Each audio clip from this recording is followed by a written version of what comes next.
कमाने वाली बहू की कहानी। माँ, तू हमारे साथ मुंबई चल। बाबा थे तब बात अलग थी, अब तू इधर गांव में अकेले कैसे रहेगी? बेटा पवन बोला। मैं सोच में पड़ गई। दिल का दौरा आने से पति की अचानक मृत्यु हो गई थी। मैंने बहुत कोशिश की खुद को समझाने की। 13वीं के बाद सब मेहमान चले गए। बेटा पवन और बहू मिताली दोनों इंजीनियर थे। बेटा और बहू के साथ रहने जाना मत, ऐसी मेरी एक सहेली ने कहा था, क्योंकि कमाने वाली बहू को बूढ़ी सास जरा सा भी पसंद नहीं होती। तेरे वहाँ जाने से उनकी स्वतंत्रता में बाधा आएगी और वह तुझे ताना मार मार के तेरा जीना हराम कर देंगे। जाने दो, भाई जब जिंदा थे तब उन्होंने अपनी सारी प्रॉपर्टी अपने बेटे के नाम पर कर दी थी। ऐसी परिस्थिति में बेटा और बहू यह मकान बेच सकते हैं और घर के सब पैसे लेकर तुझे एक एक पैसे के लिए तरसाएंगे। बेटे और बहू के साथ जाने के अलावा मेरे पास कोई दूसरा विकल्प नहीं था। 65 साल की उम्र में मेरे घुटनों के दर्द की वजह से मुझे हमारा राशन दुकान चलाना भी आसान नहीं लग रहा था। 13वीं का पूरा खर्च बेटे ने उठाया, पर छोटे मोटे खर्च के लिए बेटे के सामने हाथ फैलाना मुझे पसंद नहीं था और हमने बचाए हुए थोड़े पैसे मुझसे खर्च हो गए थे। अब परिस्थिति ऐसी थी कि मेरे पास 50 रुपये भी नहीं थे और यह बातें सोचने में मैं पवन को कोई उत्तर नहीं दे सकी। इतने में मिताली बोली, माँ मुझे बताओ कि कौन सी साड़ी रखनी है, मैं आपकी बैग पैक कर रही हूँ। जब मिताली ने ऐसा कहा तब मैं उसे कुछ कह नहीं पाई। चुप रहकर उनके साथ मुंबई आई।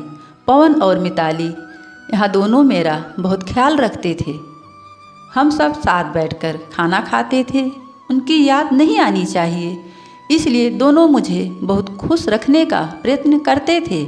मेरा 7 साल का पोता रेहान तो दादी कहते हुए मेरे पीछे पीछे भागता था। मैंने कौन सी भी चीज़ मंगाई कि वह मुझे तुरंत लाकर देता था। ये सब देखकर मेरे मन को बहुत शांति मिलती थी। मैं सोचने लगी कि लोग बेवजह ही आजकल के लड़के और लड़कियों को बदनाम करते हैं और कहते हैं कि बूढ़े माँ बाप का सम्मान नहीं करते, उनकी देखभाल नहीं करते। खासकर बहू कमाने वाली होगी तो सास को ठोकरों पर रखेगी। लेकिन मैंने देखा ये सारी सिर्फ बातें थीं। हर उंगली के तरह हर बहू सेम नहीं होती। आज सब ने बाहर घूमने का प्लान बनाया था। हम सब मॉल में गए। इधर उधर घूमते घूमते पवन और मिताली एक दुकान में कुछ खरीदने के लिए रुके। मैं और रेहान थोड़ा आगे गए।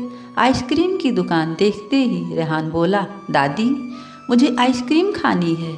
मेरे ऊपर जैसे बिजली ही गिरी, क्योंकि मेरे पास तो पैसे ही नहीं थे।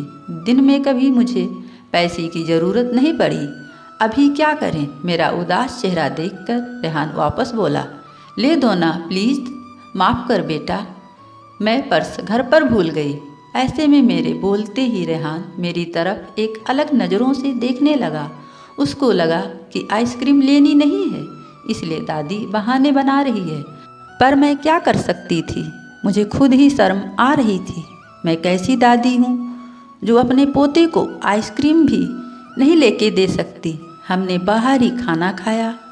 मिताली ने मेरे पसंद की काजू मसाले की सब्जी ऑर्डर की थी, पर मुझे वह पसंद नहीं आ रही थी। घर आने के बाद सब ने थोड़ी देर टीवी देखी। पवन सोने गया। रेहान को क्या चाहिए और क्या नहीं, यह देखने के लिए मिताली उसके रूम में गई। मैं भी मेरे रूम में सोने जा रही थी। तभी मुझे रेहान की आवाज़ सुनाई दी, मम्मी दादी बहुत कंजूस है। तू ऐसा क्यों बोल रहा है? हाँ मम्मी, जब हम मॉल में घूम रहे थे तब मैंने दादी से आइसक्रीम मांगी तो वह कहने लगी मैं पर्स घर पर भूल गई हूँ। यह अच्छा है क्या मम्मी? कंजूस दादी। रेहान क्या है? दादी के बारे में ऐसे बोलने से पहले तुमने सोचा नहीं क्या? तेरी दादी इस वक्त कितनी दुखी है, तू समझ नहीं सकता। दादी को कितना दुख है बेटा। दादा और दादी जी गांव में एक साथ रहते थे। तभी अचानक दादाजी हम सबको हमेशा के लिए छोड़कर चले गए। जिस व्यक्ति के साथ हम 24 घंटे साथ रहते हैं, साथ उठना बैठना, खाना पीना हम साथ करते हैं, हम सब अपना सुख दुख बांट लेते हैं, वही व्यक्ति जब अचानक हमको छोड़कर चला जाता है तो कितना दुख होता है, तू अभी नहीं समझ सकता। सोच, अचानक तेरे मम्मी पापा तेरे से बहुत दूर गए, इतने दूर गए कि वह कभी वापस नहीं आए, तब तुझे बुरा नहीं लगेगा क्या? नहीं मम्मी, मैं तुम दोनों के बिना नहीं रह सकता, रेहान बोला। बेटा फिर सोच कि दादी जी बिना तेरे दादा के कैसी रहती होंगी। ऐसी परिस्थिति में वह अपना पर्स घर भूल गई होंगी। तूने उनको कंजूस कहा? उनका प्यार तुझे नहीं दिखा क्या? जब भी तुझे स्कूल से आने में 5 या 10 मिनट भी लेट हो जाता है, तब वह बालकनी में खड़ी रहकर तेरी राह देखती हैं, उनके घुटने दर्द करते हैं। तब भी बेटा किसी के बारे में अपनी राय बनाने से पहले उस व्यक्ति के दृष्टिकोण से सोचना चाहिए। यह बातें सुनकर मुझे मेरी बहू पर बहुत अभिमान हुआ। उसकी जगह मैं रहती तो कदापि मैं मेरे लड़के को इतने अच्छे से समझा नहीं पाती। दूसरे दिन सुबह पवन ऑफिस गया और रेहान स्कूल। मिताली ऑफिस में जाते जाते मेरे हाथ में कुछ पैसे देने लगी। ये क्या है बेटा, मुझे पैसों की क्या ज़रूरत है? मैं बोली। माँ, किसको कब पैसों की ज़रूरत पड़ जाए यह कह नहीं सकते। आप मंदिर जाते हो, कभी दान पेटी में डालो, कभी रेहान कोई चीज़ के लिए जिद की तो आप उसे यह चीज़ ले देना। पर बेटा, माँ, जब यही पैसे पवन ने आपको दिए होते तो आपने मना किया होता क्या? नहीं ना, आपकी बहू भी कमाती है तो आप अपनी बहू से पैसे क्यों नहीं ले सकती? मिताली का कहना सुनकर मेरे आँखों में आंसू आने लगे। जो मेरा बेटा नहीं समझ सका वह मेरी बहू ने समझा। मेरी बहू जैसे बहू सबको मिले। मैंने भगवान से प्रार्थना की ऐसी बहू मुझे हर जन्म में मिले। लोग बिना कारण कुछ कमाती हुई बहुओं का दुर्व्यवहार देखकर सब कमाती हुई बहुओं को दोष देते हैं।